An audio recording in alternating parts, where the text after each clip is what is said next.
മുഖം അവർക്ക് വ്യക്തമായി കാണാൻ പറ്റത്തില്ല. എന്റെ മുഖം കറുത്ത തുണി കൊണ്ട് പൊതിഞ്ഞു വെച്ചിരിക്കുക. Price the Lord. ഞാൻ ഇതെന്തൊരു രൂപമാണെന്ന് നോക്കിയിട്ട് എല്ലാവരും മാറി നിൽപ്പുണ്ട്. ഞാൻ ഒരറ്റത്ത് മാറി നിൽക്കുമ്പോൾ അതെ എവിടെ നിന്നോ ഒരു മനുഷ്യൻ വെള്ള വസ്ത്രം ധരിച്ച് 60 വയസ്സ് വരും മാന്യനെന്ന് തോന്നുന്ന ഒരു മനുഷ്യൻ ഓടി എന്റെ അടുത്തേക്ക് വന്നിട്ട് അല്പം കുനിഞ്ഞ് എന്നെ നോക്കി. കാരണം ഞാൻ കുനിഞ്ഞു നിൽക്കുന്നുണ്ട്. എന്നിട്ട് അദ്ദേഹം തന്റെ കൈ കൂപ്പി എന്നെ ആദരിച്ചു. എന്നിട്ട് ഇങ്ങനെ പറഞ്ഞു, കുഞ്ഞെ, നിന്റെ ഈ വസ്ത്രം കണ്ടപ്പോൾ നീ ഭക്തിയുള്ളൊരു മുസ്ലിം കുടുംബത്തിൽ വളരുന്ന അതെ ജീവിക്കുന്ന ഒരു പെൺകുഞ്ഞാണെന്ന് ഞാൻ മനസ്സിലാക്കുന്നു. എന്നാൽ നീ ഇങ്ങനെ വസ്ത്രം ധരിച്ചത് കൊണ്ടോ ഇങ്ങനെ നിന്റെ പ്രമാണങ്ങൾ അനുഷ്ഠിച്ചത് കൊണ്ടോ ഒരിക്കലും നീ കാത്തിരിക്കുന്ന വിശ്വസിക്കുന്ന സ്വർഗത്തിൽ നിനക്ക് പോകാൻ പറ്റത്തില്ല. നിനക്ക് സ്വർഗത്തിൽ പോകണമെങ്കിൽ ഞാൻ സേവിക്കുന്ന യേശുക്രിസ്തുവിന്റെ മാർഗത്തിലേക്ക് നീ വിശ്വസിച്ചിറങ്ങി വരണമെന്ന് പറഞ്ഞു. ഹല്ലേലൂയ. അദ്ദേഹം അത് പറഞ്ഞിട്ട് എന്നോട് പറഞ്ഞു, നിന്റെ ഹൃദയത്തിലുള്ള കാര്യമാണ് ഞാൻ പറയുന്നതെന്ന് പറഞ്ഞു. അങ്ങനെ പറയുമ്പോൾ ഞാൻ അദ്ദേഹത്തിന്റെ മുഖത്തൊന്ന് നോക്കിയിട്ട് പിന്നെ ഈ നിലത്തേക്ക് നോക്കി. പെട്ടെന്ന് എനിക്കൊരു ഞെട്ടലൊക്കെ തോന്നി. കാരണം 2 വർഷമായി ഹൃദയത്തിൽ കൊണ്ടു നടക്കുന്ന കാര്യം ഈ മനുഷ്യൻ എങ്ങനെ പറഞ്ഞു എന്ന് ഞാൻ അന്തം വിട്ടു പോകാനിടയായി. എന്നാൽ അദ്ദേഹം എന്നോട് യേശുവിനെ കുറിച്ച് പറഞ്ഞു വരുമ്പോൾ ഞാൻ പറഞ്ഞു, അതെ ഈ യേശുവിനെ കുറിച്ച് എനിക്ക് കേൾക്കണ്ട. ഈ യേശു മനുഷ്യനാ. ക്രൂശിൽ മരിച്ച യേശു എന്ന് പറഞ്ഞാൽ അത് ദൈവമല്ല, അത് പ്രവാചകരല്ല, അത് വെറും ഒരു മനുഷ്യനാ. എനിക്കിത് കേൾക്കണ്ട. ശരിക്കുള്ള ചരിത്രം ഞാൻ പറഞ്ഞു തരാമെന്ന് പറഞ്ഞ് ഈസാനബിയുടെ ചരിത്രം നേരത്തെ ഞാൻ പറഞ്ഞ പോലെ അങ്ങോട്ട് പറഞ്ഞപ്പോൾ അദ്ദേഹം പറഞ്ഞു, അതൊക്കെ ശരിയാ, ഞാൻ പറയുന്ന യേശു തന്നെയാ കുഞ്ഞു പറയുന്ന ഈസാനബി. ഈ ഈസാനബി എന്ന് പറയുന്നത് യേശുവാ എന്ന് പറഞ്ഞിട്ട് അദ്ദേഹം ദൈവമാണെന്ന് വെളിപ്പെടുത്താനുള്ള വാക്യങ്ങൾ പറഞ്ഞു വരുമ്പോൾ ഞാൻ അദ്ദേഹത്തോട് എനിക്ക് കേൾക്കാൻ താല്പര്യമില്ല. നിങ്ങളുടെ വാക്കുകൾ കേൾക്കുന്നത് എനിക്ക് ഹറാമാണ്, നിഷിദ്ധമാണെന്ന് പറഞ്ഞ് എന്റെ കാതു പൊത്തി. അപ്പോൾ അദ്ദേഹം ബൈബിൾ എന്റെ കയ്യിലേക്ക് തന്നിട്ട് പറഞ്ഞു, ശരി, ഞാൻ ഒന്നും പറയുന്നില്ല, ഇതിനകത്തുള്ള വചനം വായിച്ച് യേശു ദൈവമാണെന്ന് മനസ്സിലാക്കണമെന്ന് പറഞ്ഞു. Price the Lord. ആ ബൈബിൾ ഹല്ലേലൂയ കയ്യിലേക്ക് വാങ്ങുമ്പോൾ എന്റെ ഉള്ളിൽ പെട്ടെന്നൊരു ഹല്ലേലൂയ ഭയവും ഒരു വെപ്രാളമൊക്കെ വന്നു. കാരണം ചെറുപ്പം മുതലേ ഞാൻ കേട്ടും പഠിച്ചും വളർന്നു വരുന്നത് അന്യമതസ്ഥരുടെ ഗ്രന്ഥങ്ങൾ കൈകൊണ്ട് തൊടാൻ പാടില്ല, തൊട്ടാൽ അശുദ്ധമാകും, അഥവാ അത് തൊട്ടാൽ അത് നശിപ്പിച്ച് കളയാനേ തൊടാവൂ. Praise the Lord. ഇങ്ങനെ എന്റെ പിതാവ് എന്നെ പഠിപ്പിച്ചിട്ടുള്ളത്. പെട്ടെന്ന് എനിക്ക് തോന്നി, ഇത് ഞാൻ എടുത്തതുകൊണ്ട് അല്ലാഹു എന്നെ ശിക്ഷിക്കും, എന്നാൽ ഇത് നശിപ്പിച്ച അല്ലാഹു എനിക്ക് പ്രതിഫലം തരും. വേഗം ഞാൻ അദ്ദേഹത്തോട് ഒരു നിമിഷം നിങ്ങളോട് നിൽക്കാൻ പറഞ്ഞു. അടുത്ത നിർത്തി കടയിൽ നിന്ന് തീപ്പെട്ടി വാങ്ങിച്ചു. അദ്ദേഹത്തിന്റെ മുൻപിൽ വെച്ച് തന്നെ ആ ബൈബിൾ ഞാൻ കത്തിച്ചു കളഞ്ഞു. ഹല്ലേലൂയ. അങ്ങനെ ചെയ്തതിന്റെ കാരണം പ്രൈസിലൂടെ ഞാൻ വിശ്വസിക്കുന്ന ഏക ഇലാഹും അവന്റെ പ്രമാണങ്ങൾ അല്ലെങ്കിൽ ഖുർആനും അല്ലാതെ ഈ ലോകത്തിൽ മറ്റൊന്നിലും ഞാൻ വിശ്വസിക്കുന്നില്ല എന്ന് എന്റെ പ്രവൃത്തിയിലൂടെ ഞാൻ അവിടെ സ്ഥാപിച്ചതാ. ഞാൻ പറയട്ടെ പ്രിയമുള്ളവരെ, അങ്ങനെയുള്ള ഒരു വ്യക്തിയായിരുന്ന എന്നെ ഈ വിധത്തിൽ മാറ്റിയ ദൈവത്തിന്റെ പണി, ദൈവത്തിന്റെ അഭിഷേകം ഇന്ന് രാത്രി ആര് വിശ്വസിച്ചാലും അവരുടെ മേൽ ഇറങ്ങി വരാൻ പോകുകയാ. Hallelujah, hallelujah. ദൈവത്തിന്റെ വചനമുണ്ട്, അവൻ ഗോത്രങ്ങളിൽ നിന്ന്, ഭാഷകളിൽ നിന്ന്, വംശങ്ങളിൽ നിന്ന്, ജാതികളിൽ നിന്ന് തനിക്കായി ഒരു കൂട്ടത്തെ വിളിച്ചു വേർതിരിച്ച് രാജകീയ പുരോഹിത വർഗവും വിശുദ്ധ വംശവും ആക്കി വെക്കുമെന്ന്. ഹല്ലേലൂയ. അതിലൊരു പങ്ക് വഹിക്കുവാൻ എനിക്ക് ഭാഗ്യം തന്ന ഈ ദൈവത്തിന് പ്രൈസിനോട് സർവ്വം മഹത്വവും ഞാൻ കൊടുക്കുകയാണ്. ദൈവത്തിന് മഹത്വം ഉണ്ടാകട്ടെ. ഹല്ലേലൂയ.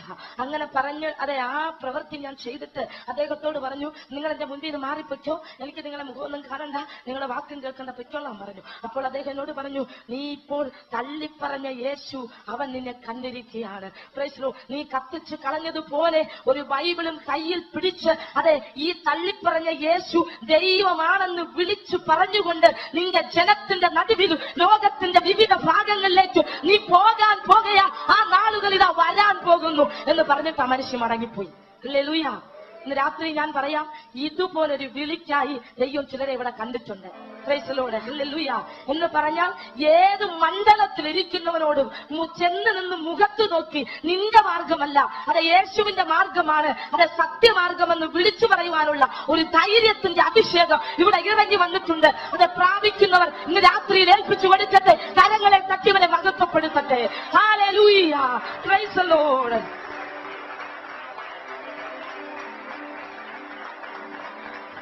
Hallelujah, hallelujah.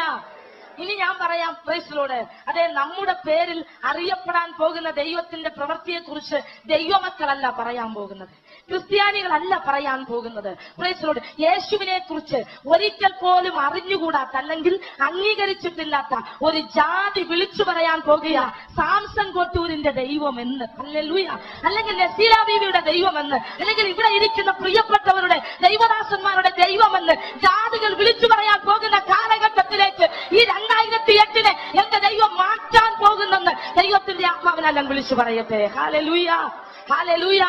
യെഹെസ്കേൽ പ്രവചനത്തിൽ 16-ാം അധ്യായം മുതൽ ചില അധ്യായങ്ങൾ പഠിച്ചു വരുമ്പോൾ റെഫറൻസ് ഓർമ്മയില്ലാത്തതുകൊണ്ട് പറയുന്നത്, അവിടെ ഒരു വാക്യമുണ്ട്, അത് ദേവദാരുവിന്റെ കൊമ്പിൽ നിന്ന് വിശേഷപ്പെട്ടൊരു കൊമ്പെടുത്ത് ഞാൻ ഇസ്രായേലിന്റെ മഹത്വത്തിന്മേൽ ഉന്നതങ്ങളിൽ മേൽ നടും. Praise Lord. അത് പടർന്ന് പന്തലിച്ച് അത് 4 ഭാഗത്തേക്ക് കവരങ്ങൾ വീശി അതിന്റെ കൊമ്പുകളിൽ പല തരത്തിലുള്ള പക്ഷികൾ പാർക്കും. ഹല്ലേലൂയ എന്ന് പറഞ്ഞാൽ അത് ആരാന്നറിയാമോ? ഞാനും നിങ്ങളുമാണ്. Hallelujah, hallelujah. കൊമ്പുകളാകുന്ന പ്രൈസിലൂടെ അങ്ങനെ നട്ടിരിക്കുന്ന വൃക്ഷത്തിൽ നിന്ന് കവരങ്ങൾ വീശിയ ഈ കൊമ്പുകളുടെ തണലിന്റെ കീഴിൽ അനേക ഉന്നതന്മാരെ, അതെ, അനേക പ്രമാണിമാരെ അല്ലെങ്കിൽ അനേക ജാതികളെ കൊണ്ടുവന്ന് പാർപ്പിക്കുവാൻ എന്റെ ദൈവത്തിന് പദ്ധതിയുണ്ട്. അങ്ങനെയുള്ള വിളിയുള്ള ചിലർ ഇതിനകത്ത് ഇരിപ്പുണ്ട്. ആ അഭിഷേകം ഈ നാളുകളിൽ പുറത്തു വരാൻ പോകുകയാ, വെളിപ്പെടാൻ പോകുകയാന്ന് പരിശുദ്ധാത്മാവിനെ വിളിച്ചു പറയട്ടെ. ഹല്ലേലൂയ. ഞാൻ ഇവിടെ നിന്ന് ആരാധിക്കുമ്പോൾ ഞാനൊരു കാഴ്ച കണ്ടു. Price the Lord. ഹല്ലേലൂയ. ഒരു കൂട്ടം ദേശാടന പക്ഷികൾ ചിറകടിച്ച് ഒച്ചയുണ്ടാക്കി പറന്നു വരികയാണ്. ഹല്ലേലൂയ. അവയുടെ ചിറകിന്റെ കളർ നോക്കുമ്പോൾ പല വിധത്തില മഴവില്ലിന്റെ കളർ പോലെ. ഹല്ലേലൂയ.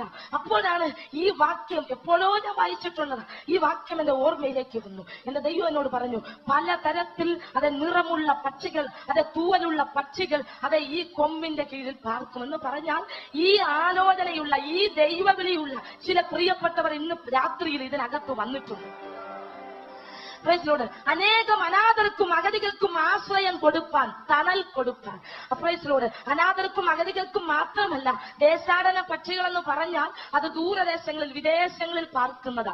അവയുടെ ക്ലൈമറ്റ് പിടിക്കാതെ വരുമ്പോൾ അതെ അനുകൂലമായ സാഹചര്യം കാലാവസ്ഥ ഉണ്ടാകുന്നിടത്തോട്ട് പറന്നു പോകും എന്ന് പറഞ്ഞാൽ പ്രൈസ് ദി ലോർഡ്, അന്യ ജാതിക്കാർ, അന്യ ഭാഷക്കാർ, അന്യ വംശക്കാർ ഇന്നടുത്ത് ഇന്ന വ്യക്തിയിലൂടെ, ഇന്ന പ്രസ്ഥാനത്തിലൂടെ, ഇന്ന സഭയിലൂടെ, ഇന്ന ആരാധനയിലൂടെ വിടുതൽ വെളിപ്പെടുന്നു. അവിടെ ഒരു തണലുണ്ട്, അവിടെ ഒരു ആശ്രയമുണ്ടെന്ന് പറഞ്ഞിങ്ങോട്ട് വരാൻ പോകുന്ന അനുഭവത്തിൽ ദൈവിക അഭിഷേകം ഇന്ന് രാത്രി ഇതിനകത്ത് വന്നിട്ടുണ്ടെന്ന പരിശുദ്ധാത്മാവ് വിളിച്ചു പറഞ്ഞത്. ഹല്ലേലൂയ. ദൈവത്തിന് മഹത്വം ഉണ്ടാകട്ടെ. Price the Lord. Hallelujah, hallelujah. ആ മനുഷ്യൻ അങ്ങനെ പറഞ്ഞിട്ട് മടങ്ങിപ്പോകുമ്പോൾ എന്റെ ഉള്ളത്തിൽ അത് ഭയങ്കരമായൊരു വെപ്രാളമുണ്ടായി, ചിന്തയുണ്ടായി. എന്തിനാ അദ്ദേഹം ഇത് പറഞ്ഞത്? അദ്ദേഹം പറഞ്ഞതിൽ എന്തെങ്കിലും കാര്യമുണ്ടോ എന്ന് ഞാൻ ചിന്തിക്കാൻ തുടങ്ങി. Price the Lord. എനിക്ക് പോകേണ്ട വിഷയത്തിൽ പോകാൻ തോന്നിയില്ല. ഓടി എന്റെ വീട്ടിലേക്ക് വന്നു. ഹല്ലേലൂയ. വീട്ടിൽ വന്നിട്ട് എന്റെ ഉമ്മ എന്നെ കണ്ട്, എന്താ നീ പോയോ, കാര്യമല്ല എന്നൊക്കെ ചോദിച്ചു. ഞാൻ ഒന്നും പറഞ്ഞില്ല. Price the Lord. പറയാതെ എന്റെ റൂമിലേക്ക് കയറിപ്പോയി. ഹല്ലേലൂയ. എന്റെ റൂമിൽ കയറിയിരുന്നിട്ടും എനിക്ക് സ്വസ്ഥതയില്ല. എന്റെ റൂമിൽ അവിടങ്ങളിൽ ഖുർആൻ സൂക്തങ്ങൾ, പ്രൈസ് ദി ലോർഡ്, അതിന്റെ ഇതര പ്രതികൾ ഇങ്ങനെ അത് തൂക്കിയിട്ടിട്ടുണ്ട്. ഹല്ലേലൂയ. Praise the Lord. അതിങ്ങനെ ബൈൻഡ് ചെയ്ത് ഫോട്ടോ പ്രൈസ് ലാമിനേറ്റ് ചെയ്ത് തൂക്കിയിട്ടുണ്ട്. അതൊക്കെ ഒന്ന് ഓടി നോക്കിയിട്ടൊന്നും എനിക്കൊരു സ്വസ്ഥതയില്ല, എനിക്ക് സമാധാനം കിട്ടുന്നില്ല. Price the Lord. പെട്ടെന്ന് ഞാൻ പുറത്തിറങ്ങി. ഉമ്മ പിന്നെ വന്നു, എന്താ നിനക്ക് പറ്റിയത്, നീ വല്ലാതിരിക്കുന്നല്ലോ, ആരെങ്കിലും വല്ലതും പറഞ്ഞു? ഞാനൊന്നും അപ്പോഴും പറയുന്നില്ല, എനിക്കൊന്നും പറയാൻ പറ്റുന്നില്ല. എന്റെ ഉള്ളത്തിൽ ഒരു ഭയങ്കരമായ ഭാരം. Price the Lord. എന്തോ എനിക്ക് സംഭവിക്കാൻ പോകുന്നൊരു ചിന്ത. ഹല്ലേലൂയ. എന്തോ ഇപ്പോൾ എനിക്ക് സംഭവിക്കും, എന്തോ എനിക്ക് സംഭവിക്കാൻ പോകുന്നു, എന്തോ നടക്കും, ഇങ്ങനെ ഒരു ചിന്ത എന്റെ ഉള്ളത്തിൽ പറഞ്ഞുകൊണ്ടിരുന്നു. ഞാൻ പറയട്ടെ പ്രിയമുള്ളവരെ, ഇതുപോലൊരു ചിന്ത ഇന്ന് രാത്രി ഇതിനകത്ത് ചിലരെ ഭരിക്കുന്നുണ്ട്. ഹല്ലേലൂയ. അത് വിടുതലിന്റെ ലക്ഷണമാണ്. ഇന്ന് രാത്രിയിൽ വിടുതൽ ഇറങ്ങി വരാൻ പോകുക. നാളുകളായി ജീവിതത്തിന്റെ മുൻപിൽ അനുഭവിച്ചു വരുന്ന പരാജയങ്ങൾക്ക് ഇന്ന് രാത്രിയിൽ എന്റെ കർത്താവ് സമാപ്തി വരയ്ക്കുകയാണ്. ഹല്ലേലൂയ. ഞാൻ പറയാം, പിശാച് 1, 2, 3 അക്കമിട്ട് നമ്മുടെ ജീവിത മണ്ഡലത്തിൽ എഴുതിക്കൊണ്ടിരിക്കുന്ന അല്ലെങ്കിൽ അത് വരച്ചുകൊണ്ടിരിക്കുന്ന പരാജയം, നഷ്ടം, കടം, വേദനം, നിന്ന, പരിഹാസം, ഈ പട്ടികകളെല്ലാം പ്രൈസ് ദി ലോർഡ് ഇന്ന് രാത്രി തീരാൻ പോകുക. അതിന്റെ അടിയിൽ എന്റെ കർത്താവ് വരയ്ക്കാൻ പോകുക. പിന്നെ പിശാചിനെ അക്കമിട്ട് എഴുതാൻ പറ്റത്തില്ല എന്ന് പറഞ്ഞാൽ 6 കഷ്ടത്തിൽ നിന്നും യഹോവ നിന്നെ വിടുവിക്കും, 7ാമത്തിൽ തിന്മ നിന്നെ തൊടുകയില്ല. ഹല്ലേലൂയ. ഈ അനുഭവത്തിലിരിക്കുന്ന പ്രിയപ്പെട്ടവരോട് വന്നിട്ടുണ്ട്. അതുകൊണ്ട് ആ പരിശുദ്ധാത്മാവ് ഇങ്ങനെ വിളിച്ചു പറയുന്നത്. ഹല്ലേലൂയ. അനർത്ഥം വ്യസന കാരണമാകാതെ ശാശ്വത മാർഗത്തിലേക്ക് നടത്തുന്ന പരിശുദ്ധാത്മാവ് ഇന്ന് രാത്രിയിലൂടെ വന്നിട്ടുണ്ട്. ഹല്ലേലൂയ. ചൊവ്വയുള്ള പട്ടണത്തിൽ, അതെ, പാർപ്പാൻ തക്കാനുള്ള പട്ടണത്തിൽ ചെല്ലേണ്ടതിന് ചൊവ്വയുള്ള വഴി നടത്തുന്ന ദൈവ സാന്നിധ്യം ഇന്ന് രാത്രിയിലൂടെ ഇറങ്ങി വന്നിട്ടുണ്ട്. ദൈവത്തിന് മഹത്വം ഉണ്ടാകട്ടെ. ഹല്ലേലൂയ. അതെ, ഈ ചിന്ത എന്നെ ഭരിക്കുമ്പോൾ ബാങ്ക് വിളിക്കട്ടു. അപ്പോൾ എനിക്ക് തോന്നി ഇപ്പൊ ചെന്ന് നിസ്കരിച്ച് കഴിയുമ്പോൾ സമാധാനം കിട്ടും. 5 നേരം നിസ്കാരമുണ്ട്, അതാത് സമയത്തിനുള്ള ബാങ്ക് വിളി പള്ളി കേൾക്കും. ഹല്ലേലൂയ.